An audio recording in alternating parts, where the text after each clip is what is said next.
καλώς ορίσατε σε μια εκπομπή που λέμε αυτό το οποίο λέμε και μεταξύ μας. Την υγειά μας να έχουμε. Πάνω απ' όλα με όλα αυτά που γίνονται. Να σας παρουσιάσω τον εξαιρετικό επιστήμονα που έχουμε σήμερα κοντά μας, τον κύριο Νικόλαο Ζερβάκη. Καλώς ήρθατε στην εκπομπή μας, κύριε Ζερβάκη. Η ειδικότητά σας είστε κλινικός, εξειδικευμένος, ορθοπαιδικός χειρουργός. Σωστά? Πολύ σωστά. Λοιπόν, χαίρομαι πάρα πολύ που είστε εδώ, γιατί όλοι λένε «Αχ, πώς πονάνε τα κόκαλά μας». Αλλά επειδή πόνοι στα κόκαλα έρχονται από πάρα πολλές αιτίες, σήμερα θα επικεντρωθούμε σε κάτι που εσείς διαχειρίζεστε εξαιρετικά.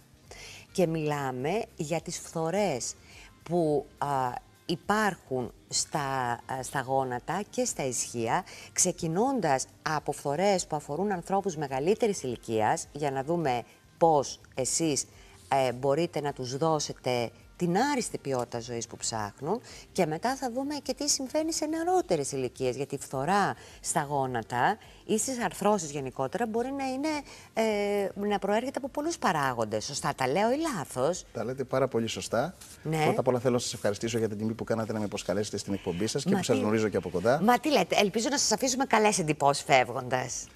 Και εγώ ελπίζω να προσφέρω κάποιες γνώσεις και κάποιες πληροφορίες στους τηλεθεατές σας, ώστε να έχουν μια καλύτερη ενημέρωση και πιθανόν σε κάποιους από αυτούς να εξαλείψουμε κάποιους φόβους που έχουν για αυτές τις παθήσεις και για τον τρόπο που αντιμετωπίζονται. Έχετε πάρα πολύ δίκιο, γιατί ξέρετε κάτι, ο φόβος πολλές φορές είναι αυτός ο οποίος κυριολεκτικά μας καθυλώνει και δεν μπορούμε να προσφέρουμε ποιότητα στη ζωή μας. Και επειδή όταν πονάει το πόδι, ο άνθρωπος ακινητοποιείται, του χαλάει όλη η ψυχολογία. Ο πόνος στην άρθρωση είναι ένας πόνος ο οποίος είναι πραγματικά δυσάρεστος εξαιρετικά. Το λέω εγώ γιατί είμαι παθούσα, θα σας πω στη συνέχεια της εκπομπής. Λοιπόν, πάμε τώρα στο τι καινούριο έρχεται από την ειδικότητα τη δική σας, και όσοι μας βλέπουν και υποφέρουν στα γόνατα ή έχουν πρόβλημα στο ισχύο, μπορούν να απευθυνθούν σε εσάς και να τους δώσετε, να τους φτιάξετε την ποιότητα της ζωής τους, που είναι πάρα πολύ σημαντικό, κύριε Ζερβάκη. Πώς γίνεται, τι κάνετε, θέλω να τα μάθω όλα. Ακριβώς, η ορθοπαιδική είναι μια ειδικότητα που έχει σχέση με την ποιότητα ζωής και πολλές φορές η ποιότητα ζωής επηρεάζεται τόσο πολύ που οι ασθενείς ζητάνε ριζικές λύσεις για να αντιμετωπίσουν τα προβλήματά τους. Τέτοιες παθήσεις που προσφέρουν ένα σημαντικό...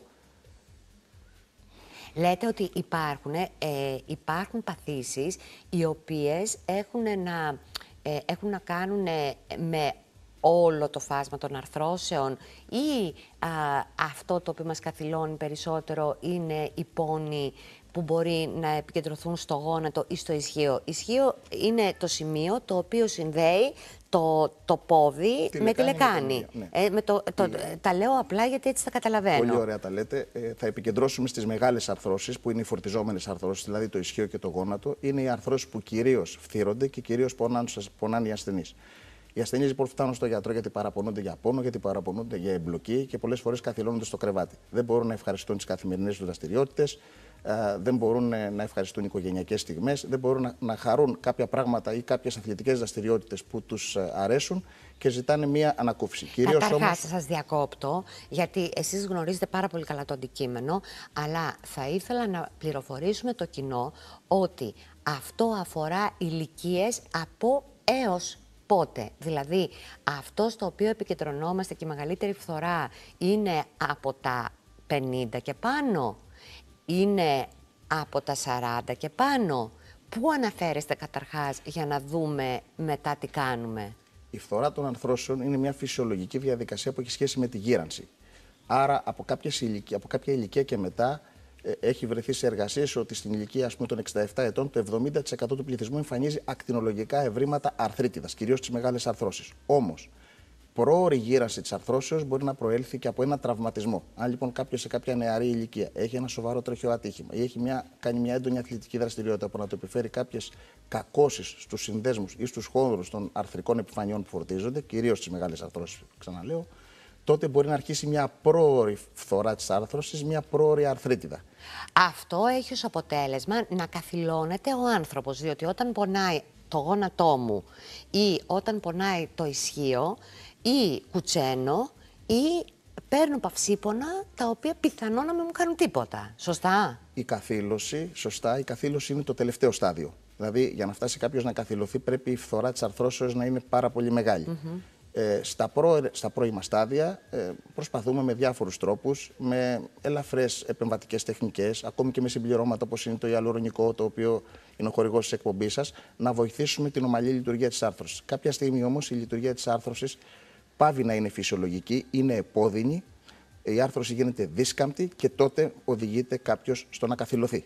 Ή ακόμα και να πονάει και τη νύχτα, που είναι πολύ επώδυνο, διότι αυτός ο πόνος της νύχτας δεν καταπολεμάται με παυσίπονα συνήθως και κάποιοι ασθενείς καταφεύγουν σε ψυχικά φάρμακα, ψυχοφάρμακα, προσπαθώντας να βελτιώσουν την ποιότητα ζωής τους. Ναι, αυτό λοιπόν το οποίο μπαίνετε σε ένα θέμα τώρα που καίει πάρα πολύ, γιατί η κατανάλωση ψυχοφαρμάκων είναι πάρα πολύ μεγάλη και είναι κρίμα ένας άνθρωπος να καταφεύγει σε ψυχοφάρμακα για να λύσει το θέμα του ότι το πονάει το γόνατό του. Θέλω να δούμε, ίσως, επειδή αυτοί που μας βλέπουν δεν έχουν καταλάβει ακριβώς πώς μπορεί να εμφανίζεται ένας άνθρωπος του οποίου οι αρθρώσεις είναι φθαρμένες. Θέλω να μας βοηθήσουν λοιπόν από το control να δούμε την εικόνα ενός ανθρώπου ο οποίος έχει πρόβλημα στην άρθρωση και να τον δούμε πώς ήταν πριν και πώς εμφανίζεται μετά την παρέμβασή σας. Θέλετε να... αυτή νομίζω η εικόνα θα μας βοηθήσει πάρα πολύ για να καταλάβει και ο κόσμος τι εννοούμε όταν λέμε πρόβλημα σε μεγάλες αρθρώσεις του σώματος. Λοιπόν, βλέπουμε εδώ έναν κύριο, ο οποίος... έναν ηλικιωμένο άνθρωπο, είναι ηλικιωμένος. Ο οποίος βλέπετε με πόση δυσκολία κινείται. Ναι. Πονούσε πάρα πολύ. Ότι δεν μπορεί να σταθεί και ότι κρατάει μπαστούνι. Οι κινήσεις του είναι πολύ δυσχερείς και κυρίως είναι επώδυνες.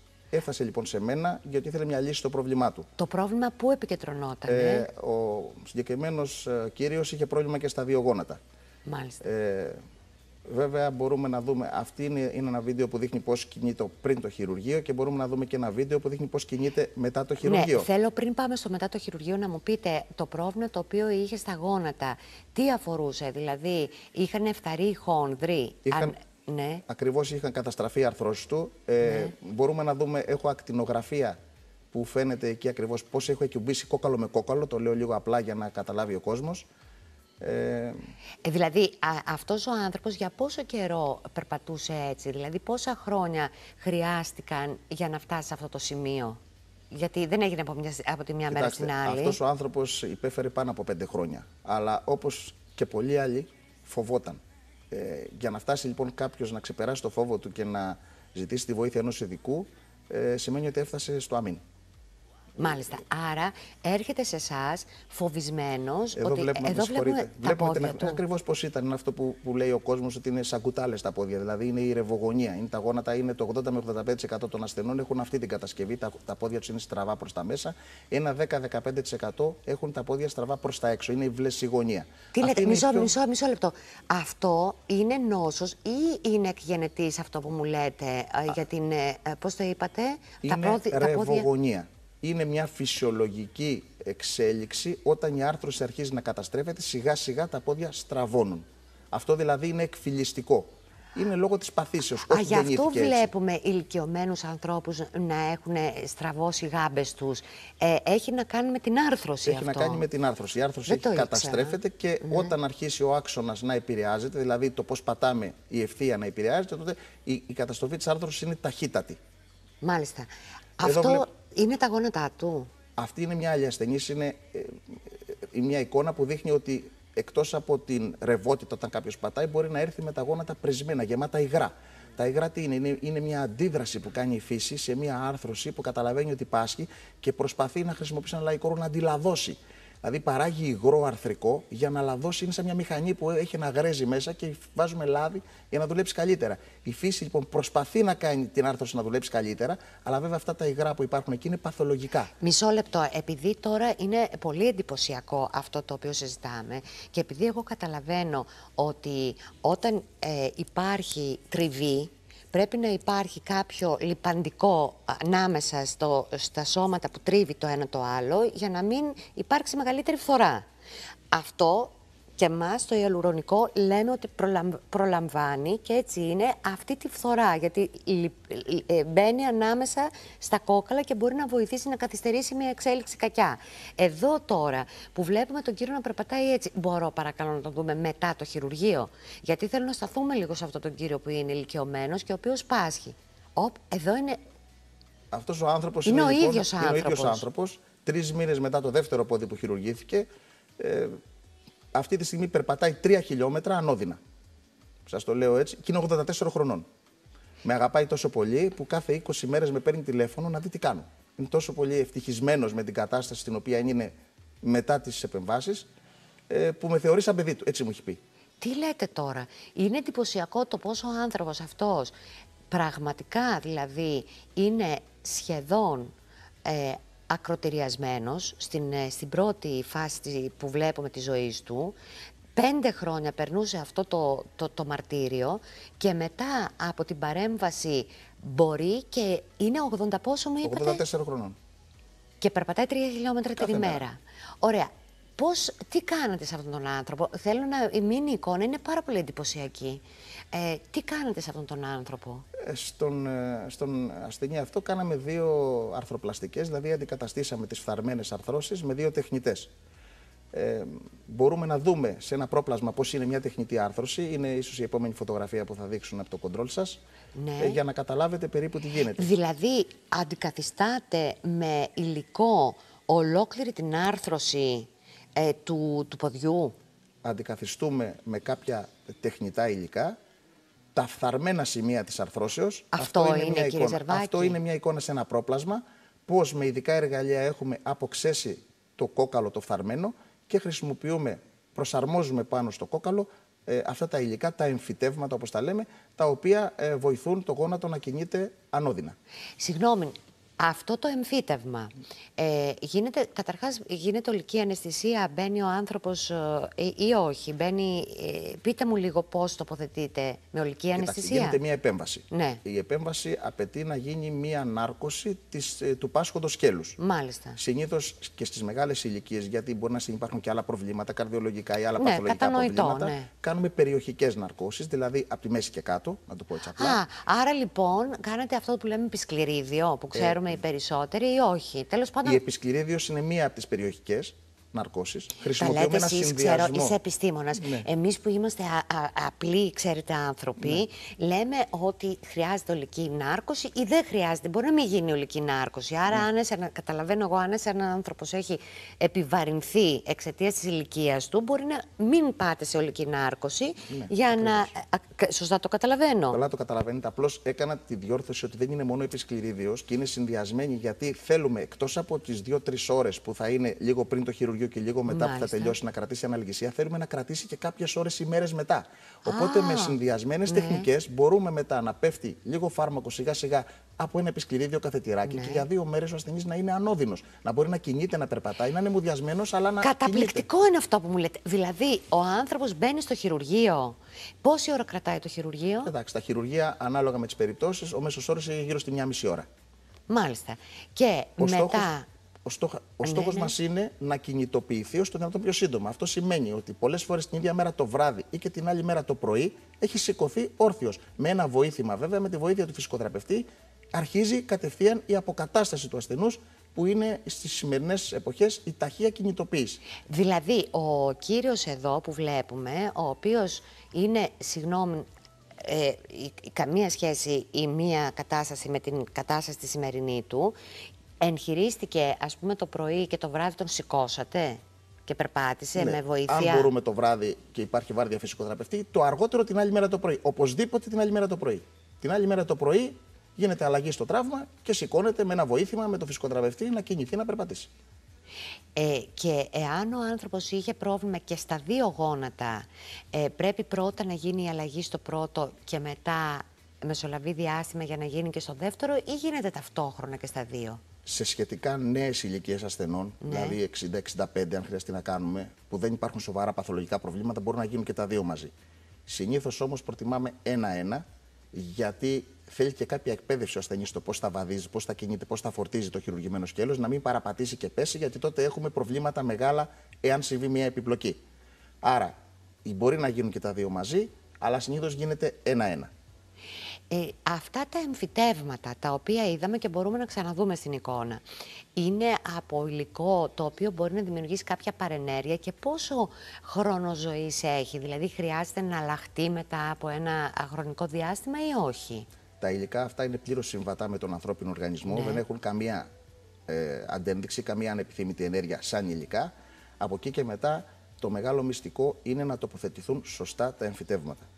Διότι, κυρία Παλετσάκη, η ιατρική είναι μια εφαρμοσμένη επιστήμη. Και όπως γνωρίζετε καλύτερα από μένα τα ελληνικά, το επιστήμη βγαίνει από το επίσταμε, που σημαίνει γνωρίζω καλά τι κάνω και γιατί το κάνω. Η χειρουργική όμως, το χειρουργικό κομμάτι, οποιοδήποτε χειρουργικό κομμάτι, είναι και τέχνη. Άρα έχει σχέση με το μάστορα, να το πω σε εισαγωγικά, Πολύ καλά κάνετε και το λέτε έτσι. Πόσο καλά εκπαιδευμένος είναι να εφαρμόσει και να τοποθετήσει σωστά τα εμφυτεύματα. Αν λοιπόν τα εμφυτεύματα τοποθετηθούν σωστά, τότε η διάρκεια ζωής τους είναι πολύ μεγάλη, δηλαδή μπορεί να κρατήσει για το γόνατο και 15 και 18 χρόνια, για δε το ισχύο και 20 και 25 και 30 χρόνια. Είναι πολύ μεγάλη η διάρκεια ζωής πλέον όταν τοποθετηθούν τα εμφυτεύματα με σωστή χειρουργική τεχνική. Δηλαδή, αυτό που καταλαβαίνω εγώ είναι ότι ένας άνθρωπος που έχουν φθαρεί οι αρθρώσεις τους σε βασικά, σε κέρια σημεία του σώματος, και είδαμε τον κύριο που είχε πρόβλημα και στα δύο του γόνατα, 83 ετών, αν καλά ο άνθρωπος, δεν πρόκειται να ξαναμπεί ποτέ χειρουργείο για να αντιμετωπίσει κάτι το οποίο ότι αφορά το γόνατό του. Γιατί μου είπατε ότι χρειάζεται προσοχή για να μην πέσει? Δηλαδή, αυτός ο άνθρωπος, όταν η ανάρρωση πλήρη, μετά από πόσο διάστημα προκύπτει? Θεωρούμε ότι η πλήρης ενσωμάτωση των εμφυτευμάτων, γιατί και ο οργανισμός κάνει μια διαδικασία να τα ενσωματώσει. Εμείς τα σταθεροποιούμε με διάφορους τεχνικούς τρόπους, δεν θέλω να επεκταθώ σε τεχνικές λεπτομέρειες, αλλά από εκεί και μετά υπάρχει ένας τραυματισμός σε κάποια στοιχεία που έχουν σχέση με τους μυς της περιοχής, οι οποίοι θέλουν να αναρρώσουν και πρέπει να εκπαιδευτούν και να δυναμώσουν αυτοί. Άρα, περίπου ένα τρίμηνο είναι ο χρόνος που χρειάζεται για να αποκατασταθεί πλήρως ο ασθενής αυτός. Και όταν λέω πλήρως, να πετάξει οτιδήποτε βοήθημα και να μπορεί να κινείται ελεύθερα και ανώδυνα. Επειδή τώρα ανοίγουμε ένα μεγάλο θέμα και το οποίο αφορά και σε ηλικίες οι οποίες δεν είναι από 70 και πάνω, αλλά φαντάζομαι ότι έρχονται περιστατικά σε εσάς νέων ανθρώπων οι οποίοι έχουν ανάγκη αλλαγής μιας άρθρωσης. Γιατί εδώ βλέπουμε, γιατί θα το συζητήσουμε αμέσως μετά το διαφημιστικό διάλειμμα, βλέπουμε έναν νέον άνθρωπο, ο οποίος εδώ βλέπουμε ότι κουτσένει. Ναι. Το λέω για να όλος ο κόσμος δεν ξέρει τις πιο κομψές φράσεις που χρησιμοποιείτε εσείς. Λοιπόν, ο άνθρωπος αυτός είναι εμφανώς κουτσός. Ναι. Αυτό προήλθε από τι, από τραυματισμό? Προήλθε από μια πάθηση που του κατέστρεψε το ισχύο. Είναι ένας σαραντάρης, ο οποίος η πάθηση ξεκίνησε πριν από 20 περίπου χρόνια, σιγά σιγά του κατέστρεψε το ισχύο, ήταν μια αναστρέψιμη, ήταν μια ισχαιμική νέκρωση της κεφαλής, οδήγησε σε καταστροφή της άρθρωσης. Ουσιαστικά η άρθρωση στο αριστερό του ισχύου ήταν αγκυλωμένη. Μου παραπονιόταν ότι δεν μπορούσε να σηκώσει το παιδί του αγκαλιά από τότε που γεννήθηκε. Τώρα? Δεν το είχε σηκώσει ποτέ αγκαλιά γιατί δεν μπορούσε να λυγίσει το ισχύο του. Και βέβαια, παρόλο που είναι νέος άνθρωπος, δεν είχαμε άλλη δυνατότητα να παρεύουμε εκτός από το να το αντεκαταστήσουμε την άρθρωση με μια τεχνητή. Έγινε μια ειδική επέμβαση που γίνεται σε πιο νέους ανθρώπους, γιατί προσπαθούμε όσο πιο νέοι να χρησιμοποιούμε λιγότερα τεχνητά μέλη και περισσότερο να αφήνουμε τη φύση στη θέση της. Έγινε μια αρθροπλαστική επιφανείας, έτσι λέγεται. Θα μπορούμε πιθανώς σε μια φωτογραφία που θα δούμε να εξηγήσω τη διαφορά από μια κλασική αρθροπλαστική με την αρθροπλαστική επιφανείας. Αλλά, εν πάση περιπτώσει, το αποτέλεσμα είναι αυτό που βλέπετε, ότι 2 μήνες μετά, γιατί είχε σαν νέος και καλό μυϊκό σύστημα, 2 μήνες μετά περπατάει ελεύθερα. Και έχει μια φυσιολογική ζωή, κάνει τα πάντα. Κύριε Ζερβάκη μου, δεν έχω λόγια να σας ευχαριστήσω, γιατί σήμερα πραγματικά ήταν τόσο δυνατή η εικόνα αλλά και η παρουσίαση που μας κάνατε, που να είστε καλά και εσείς και οι συνάδελφοί σας, που μπορείτε να προσφέρετε ποιότητα ζωής σε ανθρώπους που έχουν πάρα πολύ μεγάλο πρόβλημα. Να σας ευχαριστήσω, να σας χαιρετήσω, να είμαστε καλά, την υγειά μας να έχουμε, να πω αχρίαστη να μας είσαστε, αλλά επειδή σας χρειαζόμαστε, χαίρομαι πάρα πολύ που σήμερα μιλήσαμε για ένα τόσο σημαντικό θέμα που αφορά πάρα πολύ μεγάλη μερίδα πληθυσμού.